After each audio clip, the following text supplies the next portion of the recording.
শিলদার ঘটনা 2010-এ শিলদা ক্যাম্পে হামলার ঘটনা, যে ঘটনায় 24 ইএফআর জওয়ানের মৃত্যু হয়েছিল। সেই মাওবাদী হামলার ঘটনায় 23 জনকে দোষী সাব্যস্ত করলো আদালত। অভিযুক্ত 23 জনকে দোষী সাব্যস্ত করা হলো। আমার সঙ্গে রয়েছেন প্রতিনিধি শোভন, একটু বিস্তারিত জানতে চাইবো।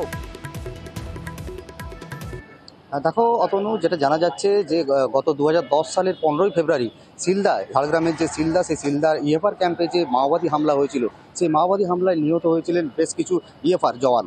এবং সেই ঘটনায় কিন্তু 24 জনের নামে অভিযোগ দায়ের হয় এবং 24 জনের মধ্যে 14 জন এখন পর্যন্ত, যেটা জানা যাচ্ছে, 14 জন জেলবন্দি রয়েছেন, বাকিরা কিন্তু জামিনে মুক্ত ছিলেন।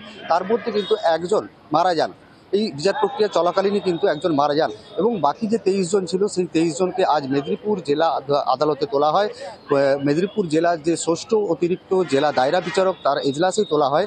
এবং যেটা বিচারক এবং আদালত সূত্রে জানা যাচ্ছে যে 23 জন অভিযুক্ত রয়েছে এই ঘটনায়, এই মামলায়, সেই 23 জনকে কিন্তু দোষী সাব্যস্ত করা হয়েছে। এবং আগামীকাল অর্থাৎ বুধবার ও বৃহস্পতিবার কিন্তু 2 ধাপে এদের সাজা ঘোষণা হবে বলেও যেটা আদালত সূত্রে জানা যাচ্ছে। অতনু।